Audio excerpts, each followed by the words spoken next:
आइए सुनते हैं माँ गंगा की यह कथा। गंगा जाह्नवी और भागीरथी कहलाने वाली गंगा नदी भारत की सबसे महत्वपूर्ण नदियों में से एक है।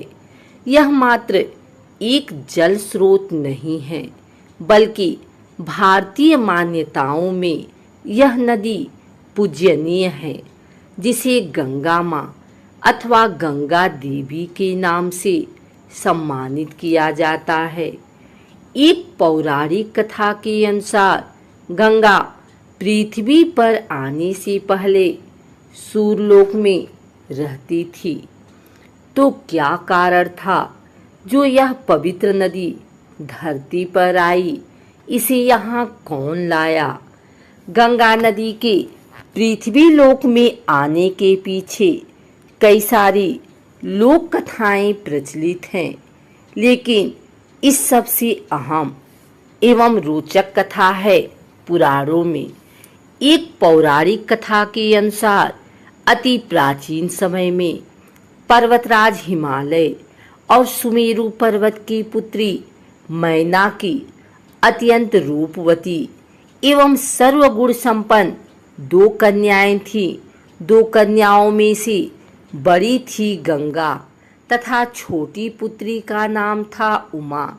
कहते हैं बड़ी पुत्री गंगा अत्यंत प्रभावशाली और असाधारण दैवीय गुणों से संपन्न थी, लेकिन साथ ही वह किसी बंधन को स्वीकार न करने के लिए भी जानी जाती थी। हर कार्य में अपनी मनमानी करना उनकी आदत थी। हिमालय से बेहद ऊंचाई पर सूर्यलोक में रहने वाले देवताओं की दृष्टि गंगा पर पड़ी। उन्होंने उनकी असाधारण प्रतिभा को सृष्टि के कल्याण के लिए चुना और उन्हें अपने साथ स्वर्गलोक ले गए। अब पर्वतराज के पास एक ही कन्या शेष थी, उमा। उमा ने भगवान शिव की तपस्या की और तप पूर्ण होने पर भगवान शंकर को ही वर के रूप में मांग लिया। इस तरह से दोनों का विवाह संपन्न हुआ। शिव और उमा के विवाह के वर्षों बाद भी दोनों को संतान प्राप्ति ना हुई। एक दिन भगवान शिव के मन में संतान उत्पन्न करने का विचार आया। तब उनके इस विचार की सूचना सृष्टि के रचनाकार ब्रह्मा जी तक पहुंची तो उनके सहित सभी देवता चिंता में पड़ गए। उन्हें यह समझ नहीं आ रहा था कि महादेव जैसे अत्यंत तेजस्वी देव की संतान के तेज को कौन संभाल सकेगा। इसका जवाब उन्हें स्वयं भगवान शंकर के अलावा कोई नहीं दे सकता था।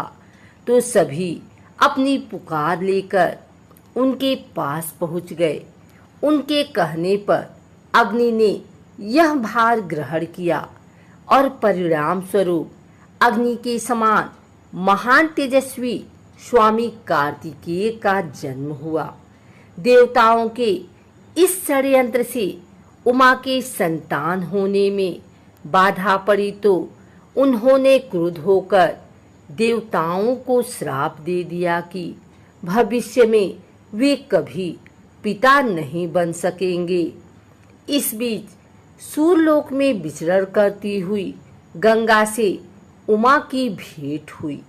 गंगा ने उमा को बताया कि अब वह सूर्यलोक में और नहीं रहना चाहती और अपनी मातृभूमि पृथ्वी पर जाना चाहती हैं। जिस पर उमा ने गंगा को आश्वासन दिया कि वे भविष्य में उसकी इस प्रार्थना का कोई ना कोई समाधान अवश्य निकालेंगी। यहीं से गंगा के पृथ्वी पर आने की कथा का एक नया अध्याय शुरू होता है, जो कि भगवान राम की नगरी अयोध्या से जुड़ा है, जिसे पुराणों में अयोध्यापुरी के नाम से जाना जाता था। वहां सगर नाम के एक राजा थे जिनकी कोई संतान नहीं थी। सगर राजा की 2 रानियां थी, केसनी तथा सुमति, किंतु दोनों से ही राजा को पुत्र की उत्पत्ति नहीं हो रही थी, जिसके फलस्वरूप उन्होंने दोनों पत्नियों को साथ लेकर हिमालय के भृगुप्रस्थवड़ नामक प्रांत में तपस्या करने का फैसला किया। एक लंबी तपस्या के बाद महर्षि भृगु राजा और उनकी पत्नियों से प्रसन्न हुए और वरदान देने के लिए प्रकट हुए। उन्होंने कहा, हे राजन, तुम्हारी तपस्या से मैं अत्यंत प्रसन्न हूँ और तुम्हारी दोनों पत्नियों को पुत्र का वरदान देता हूँ, लेकिन दोनों में से एक पत्नी को केवल एक पुत्र की प्राप्ति होगी, जो वंश को आगे बढ़ाने में सहायक साबित होगी, तथा दूसरी पत्नी को 60,000 पुत्रों का वर हासिल होगा। अब तुम यह फैसला कर लो कि किसे कौन सा वरदान चाहिए। इस पर राजा की पहली पत्नी केसनी ने वंश को बढ़ाने वाले एक पुत्र की कामना की और रानी सुमति ने 60,000 बलवान पुत्रों की। उचित समय पर रानी केसनी ने असमंजस नामक पुत्र को जन्म दिया। दूसरी ओर रानी सुमति के गर्भ से एक तुम्बा निकला, जिसे फोड़ने पर कई सारे छोटे छोटे पुत्र निकले, जिनकी संख्या 60,000 थी। उन सब का पालन पोषण घी के घड़ों में रखकर किया गया। समय बीतने पर सभी पुत्र बड़े हो गए। महाराज सगर का ज्येष्ठ एवं वंश को आगे बढ़ाने वाला पुत्र असमंजस बड़ा दुराचारी था। उसके कहर से सारी प्रजा परेशान थी। इसीलिए परिणाम स्वरूप राजा ने उसे नगर से बाहर कर दिया। कुछ समय बाद असमंजस के यहाँ अंशुमान नाम का एक पुत्र हुआ।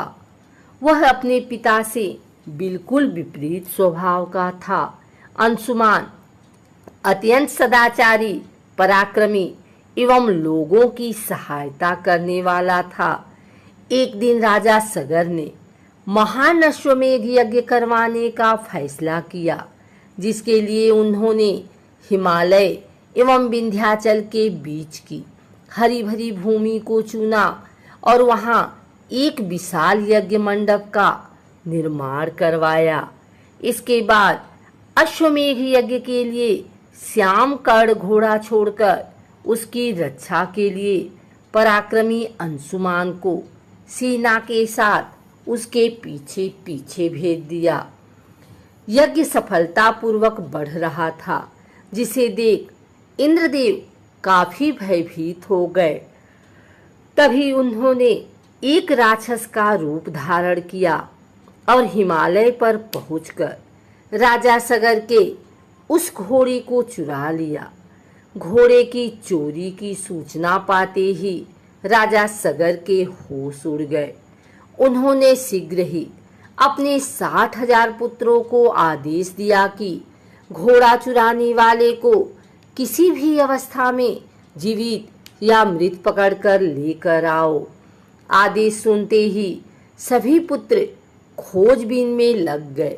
जब पूरी पृथ्वी खोजने पर भी घोड़ा नहीं मिला तो उन्होंने पृथ्वी को खोदना शुरू कर दिया, यह सोचकर कि शायद पाताल लोक में उन्हें घोड़ा मिल जाए।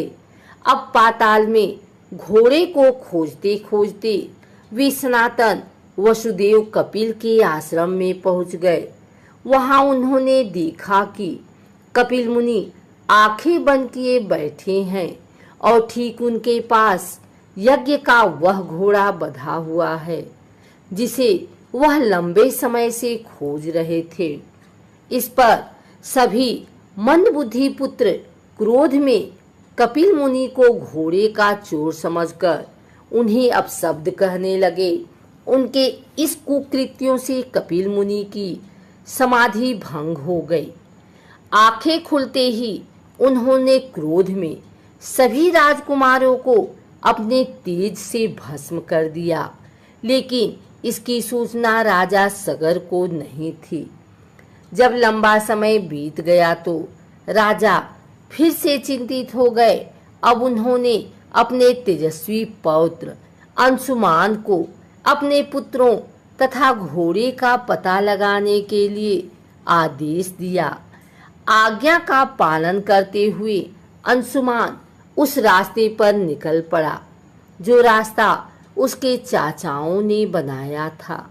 मार्ग में उसे जो भी पूजनीय ऋषि मुनि मिलते वह उनका सम्मान पूर्वक आदर सत्कार करता। खोजते खोजते वह कपिल आश्रम के पास पहुंचा।